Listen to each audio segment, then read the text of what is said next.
Hello everybody, Skyrain here, back again with another Diablo Immortal video. Alright, as you can see, we have the countdown towards the next server maintenance and the next mini patch update of which we're going to be getting. So let's go ahead and cover a few things here. And I wanted to do this right before the patch was going to go up for the day, so that way you got something to possibly put on the background for a podcast of sorts, because we're going to talk about a variety of topics in this particular video, but we will lead in first with the patch notes. Again, very short list here, nothing too overly substantial. A couple ups, a couple down. Well, yeah, there's a couple quality of life improvements for the most part, but still nonetheless. As you can see, the Matriarch's Retribution, which is our current event center that is still ongoing for the entire month of May. And the next upcoming events that we will be getting here after the maintenance is Conqueror's coming back, All Clans on Deck is coming back, and Wild Brawl, along with the Shields of the Hearth, but that's just a whatever event per usual, just with a catchy title to it. It's whatever. But as we can see here, they rehashed the same thing from the previous patch notes, and they put in the total list of rewards that we get in a full month's worth of this event center, which is the list right here: Teleric Pearls, legendary items, 4 set items, 10 1-star legendary gems, so that's 10 gem power for the most part, 800,000 gold, drop in the bucket at this point. A lot of these are, it would be nice if they were scaled, of course, with our characters, depending on where we're at in the length of the game, but it is what it is. 28 aspirant keys, that's not too terrible for a whole month, but nonetheless.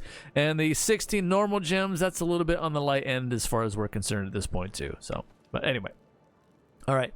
The feature updates. A couple changes to the challenge dungeon combat rating changes, it says here, which is kind of interesting how they worded this. But when entering a challenge dungeon, player combat rating will always be checked to prevent being grouped into a dungeon you cannot play. Basically getting put into challenge dungeons and your combat rating is not up to snuff. That's pretty much what that was hinting at.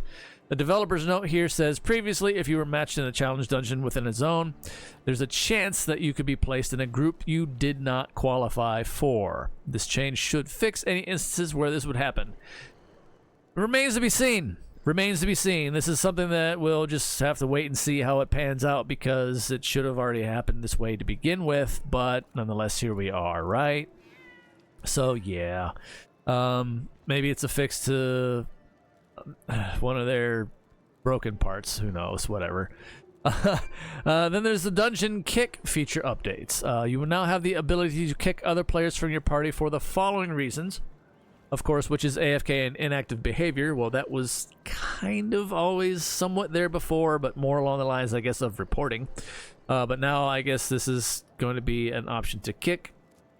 Before you had to, of course, you know, put a vote out for the most part, unless you were the party leader, and then you can just remove people from party, which is kind of dirty sometimes. But then at the same time, I had parties, just for instance, where in dungeons, especially when they like to leech, you'll have the main person that will sometimes even bring one of their alts along with them to play tag along, and that's basically, and they'll sit at the spawn start of the dungeon, so that's like 2 wasted slots.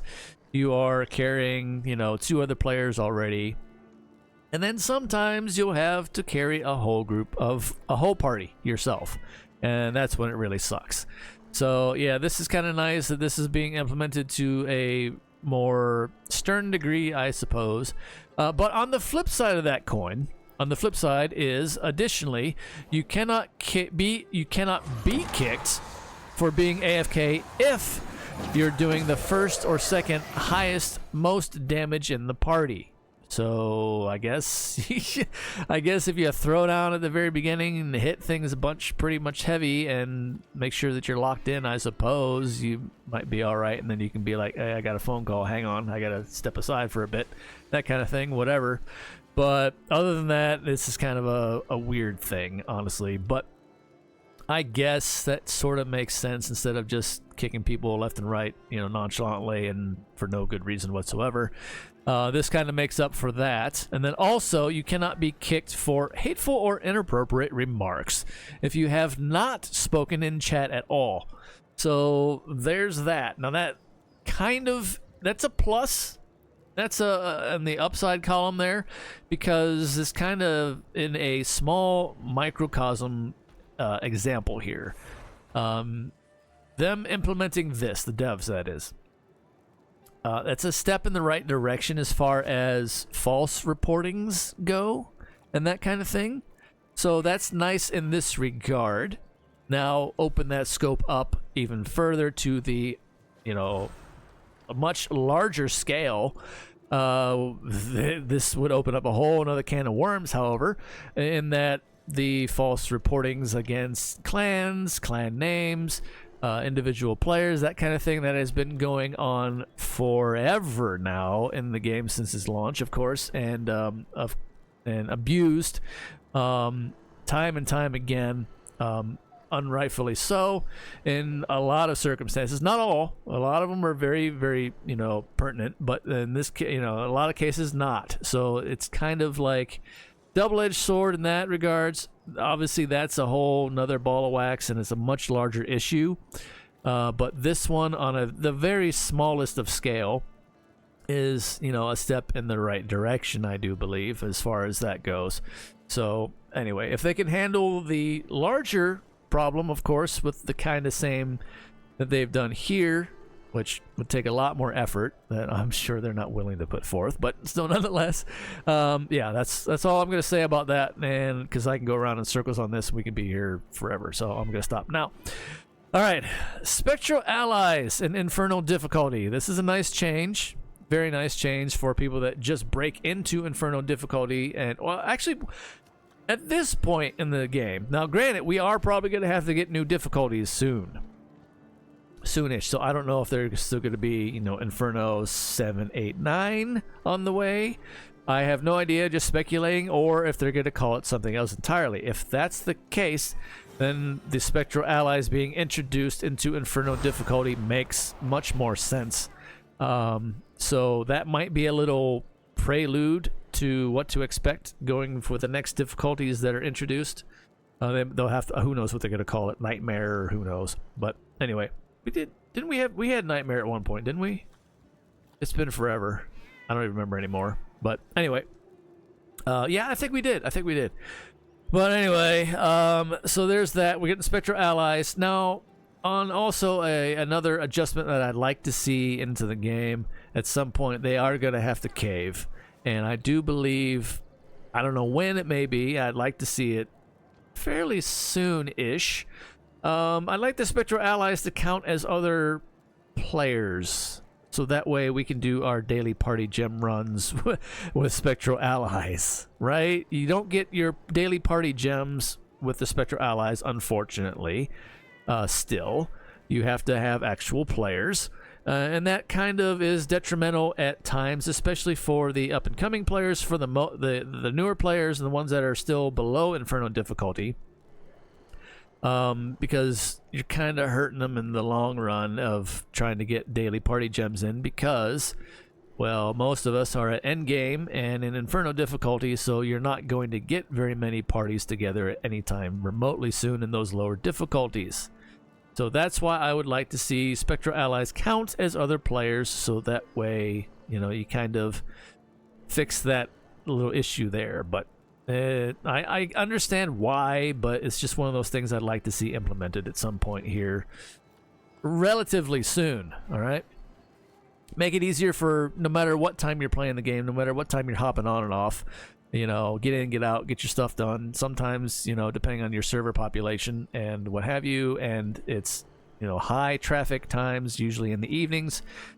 Say you're a night owl like me and you're on at random times all over the place, and you're like, well, I just want to get on whenever I feel like and, have at it and that kind of thing. But anyway.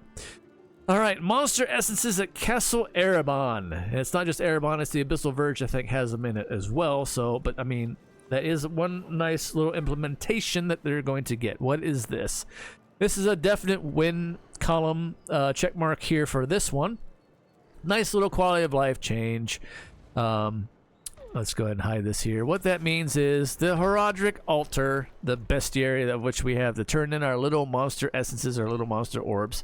I did some recently. I don't even know if I have any on me right now. I do not. Well, anyway, you get the idea. They're going to be putting one in.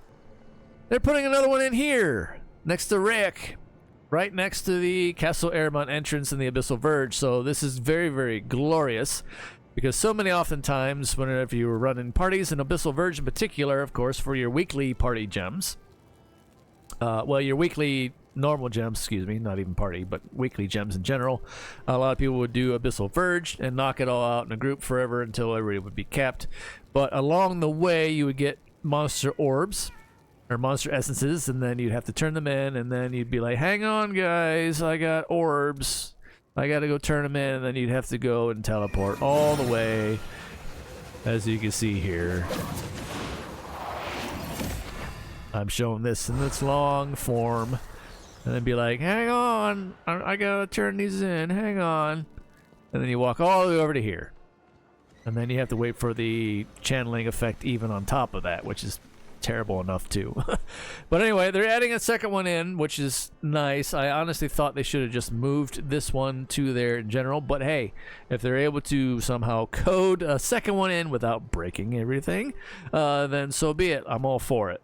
So that's cool. That's a definite plus in the win column, like I said, and looking forward to that implementation more so than honestly the vast majority of everything else in this short list here. But and then, of course, the cancel familiar expeditions. You can now cancel them if you messed up saying, oh, wait, I don't mean to send them on this one.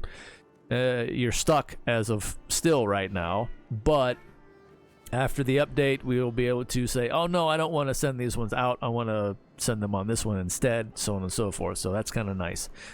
Now, the bug fixes here, of course, on global. Aha! Laugh every single time. They say here updated on Tuesdays for the bug fixes, but whatever. They're usually way later than that still, and they still end up leaving a lot out. So in regards to the bug fixes, let me go ahead and bring up this little number here, and I will show a video clip that coincides with this one and what the current exploited bug issue is that has been ongoing for a little while now. And in this particular case, we'll look at number 2. Fix the problem that when the Berserker, now this is the Chinese patch notes and the bug fixes, so this is, you know, roughly translated. Mind you, of course, this is per usual. Everything else is pretty much same, so there wasn't really too much of note that was out of the ordinary as far as that's concerned, but this was the only thing that stood out. So here we are.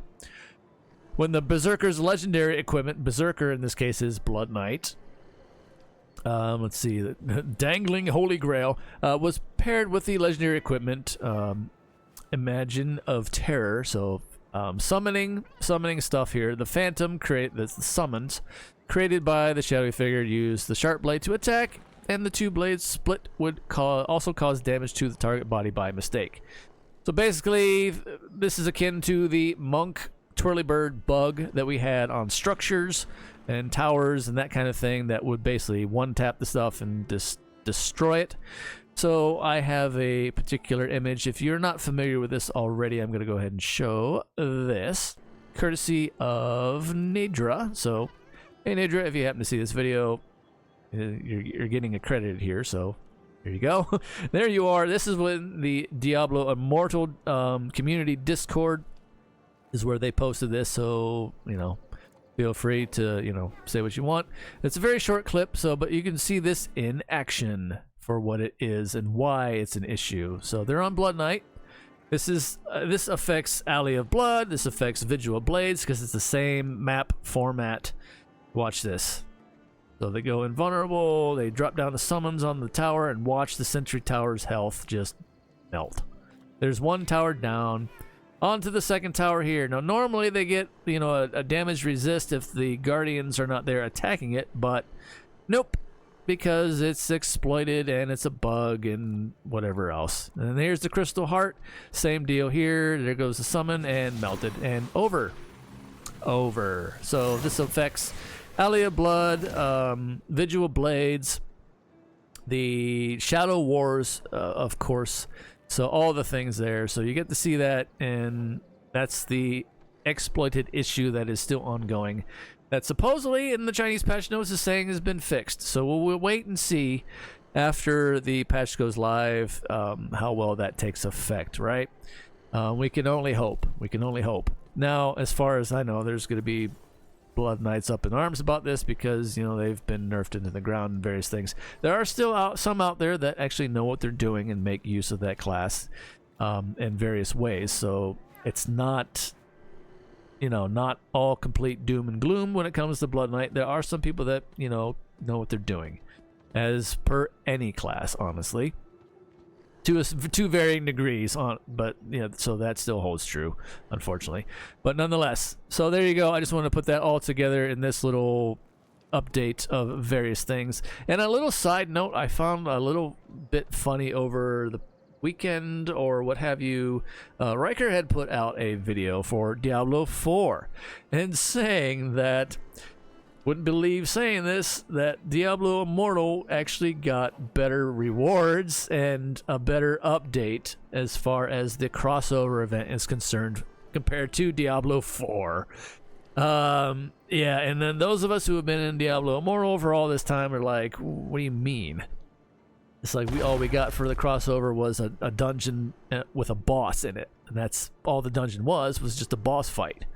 And, you know, obviously Diablo 4 didn't get that at all. So that's, yeah, all they got was a bunch of tokens that would randomly drop from them doing various activities, and then they would turn those tokens in order to pay for various crossover Berserk cosmetics and things in game. So you get to farm for tokens to turn in and then unlock things that you can then purchase with money to get them in game. Yeah, that's disgusting on so many different levels. Congratulations, Blizzard, for you know, continuing to, you know, devolve the Diablo franchise from what we aptly, you know, and fondly remember from years ago now past and that kind of thing, and make it into the whatever it is, devolved at this point. And also, congratulations to, I'd say in this case, NetEase for developing Diablo Immortal better than Diablo 4 has been done by Blizzard. Blizzard gave NetEase the IP go-ahead to use the Diablo IP for creating Immortal. So, and they've apparently done, you know, and ultimately, yes, I can say this, they've done as much as the bugs and everything that we've had to deal with, and as much as they break things pretty consistently on both sides of the fence, both of them, they're both at fault in varying degrees. But he, sadly enough, is a little bit on the up compared to Blizzard. And so, ooh, what's that say? But anyway, nonetheless, that was just a little funny side note there, and I thought was kind of, I just wanted to put in here. Like I said, I wanted to talk about various number of things here in this particular video because it's been a bit, and I wanted to catch up a bit, and also give something to listen to, like, in the background for you whenever you're waiting for maintenance to be over for the patch updates and what have you, just to give you a little bit of extra something. So anyway, and as always, I would like to put this in as well. Of course, I don't say this very often, so I feel like I need to, because you just kind of have to whenever you're on this platform. But do the YouTube things if you please, and like, comment, share, and subscribe. It really does help out the channel and all the good things there for the algorithms. And, you know, by now, of course, most of us on YouTube, watching or otherwise, know the score. So, indeed, please help me out. And I do appreciate every single one of you. Nonetheless, no matter how long or short you may watch the videos, I do appreciate you. So until next time, everybody, stay safe out there in the real world, and fire as always, take care of yourselves as best you can. One day at a time. It's all we can do. It's the best we can do. Until next time, see ya.